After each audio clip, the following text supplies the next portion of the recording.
안녕하세요. 오늘은 MIT 테크놀로지 리뷰 기사를 좀 같이 보면서 2025년 AI 분야에서 어떤 새로운 변화들이 있을지 좀 깊이 파헤쳐 보려고 합니다. 뭐 이미 아시는 에이전트나 소형 언어 모델 말고도 또 다른 흥미로운 것들이 있더라고요. 이 자료들 보면서 저희가 핵심만 쏙쏙 꼽아드릴게요. 네, 좋습니다.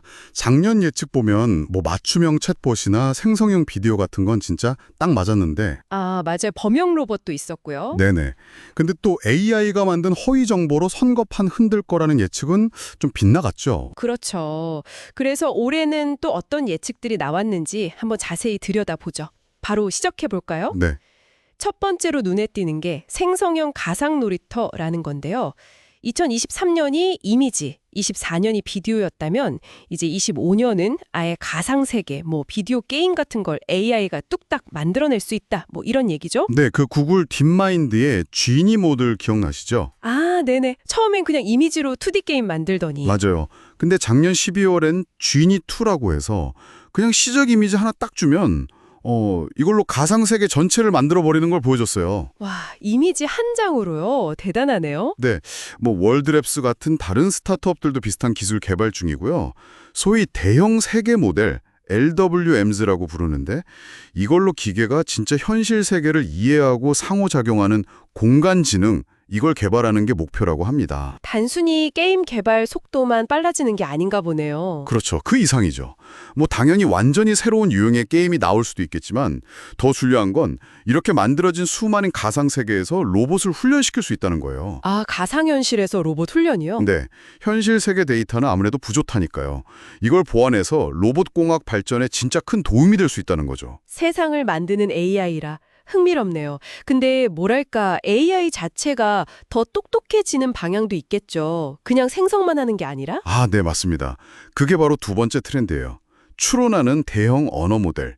작년에 오픈 AI가 O1, O3 모델 공개하면서 좀 화제가 됐었잖아요. 네, 뭔가 더 생각하는 모델이라고 들었던 것 같아요. 맞아요. 근데 그냥 질문 받으면 첫 번째 떠오른 답을 툭 내놓는 게 아니라 문제를 여러 단계로 나눠서 생각하고 이 방법이 안 되면 다른 방법도 시도해보고 딱 사람이 문제 풀 때처럼요. 특히 수학이나 논리 문제 같은 데서 정확도를 확 높일 수 있다고 하죠. 이게 그럼 그 에이전트 기술하고도 연결되는 건가요? 정확합니다. 바로 그 에이전트 기술의 핵심이죠.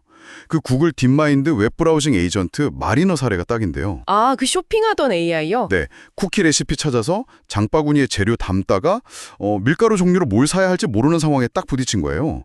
그랬더니 얘가 스스로 뒤로 가기 버튼을 눌러서 레시피를 다시 확인하고 그 다음에 맞는 밀가루를 담더라는 거죠. 아, 스스로 판단해서 뒤로 가기를 눌렀다고요? 네, 이게 보면 되게 기본적인 행동 같잖아요.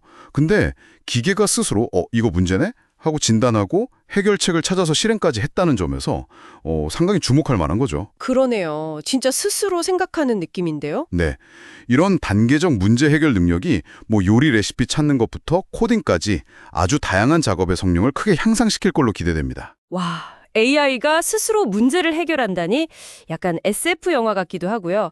그럼 이런 발전이 과학 분야에는 또 어떤 영향을 줄까요? 이게 마지막 트렌드 맞죠? 네, 맞습니다. 마지막은 과학 분야에서의 AI 활용이 정말 폭발적으로 늘어날 거라는 예측이에요.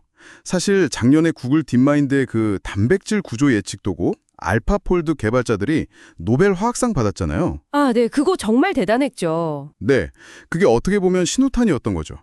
단백질 분야에서 그렇게 성공했으니 이제 다음 타자가 누구냐 이걸 찾고 있는 거예요. 다음 타자요. 어디가 유력한가요? 신소재 발견이 아주 유력한 후보 중 하나고요. 메타나 허긴페이스 같은 큰 기업들이 관련 데이터셋이나 모델을 막 공개하면서 연구 속도를 엄청나게 높이고 있어요. 그럼 이것도 그냥 데이터 분석만 도와주는 걸 넘어서는 건가요?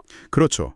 이제는 AI가 단순히 데이터 분석 도구가 아니라 가설 세우고 실험 설계하고 이런 연구 전반을 수행하는 가상의 과학자처럼 될 수도 있다는 기대감이 커지고 있는 거죠. 와, 가상과학자라. 물론 아직 갈 길은 멀어요. 하지만 2025년에는 이쪽 방향으로 꽤 의미 있는 진전이 있지 않을까 그렇게 보고 있습니다. 과학 연구의 패러다임 자체가 바뀔 수도 있는 거죠. 자, 그럼 오늘 이야기 나눈 걸 좀 정리해보면요. 2025년 AI는 단순히 정보를 생성하는 걸 넘어서서 사용자와 상호작용하는 가상세계를 직접 만들고 네, 그리고 그렇죠. 가상 놀이터 네. 그리고 복잡한 문제를 단계적으로 풀어내는 좀 더 깊이 생각하는 능력, 추론 LLM을 갖추게 되고요. 네, 스스로 해결하는 능력. 마지막으로 과학 연구의 속도나 방식 자체를 혁신적으로 바꾸는 AI in Science 방향으로 나아가고 있다. 이렇게 볼 수 있겠네요. 네, 핵심적인 변화들을 잘 짚어주셨어요.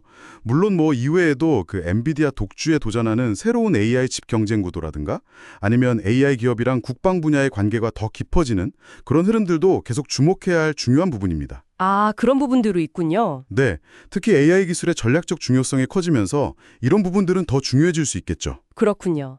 자, 오늘 저희가 나눈 이야기들을 바탕으로 여러분도 한번 이런 생각을 해보시면 어떨까요?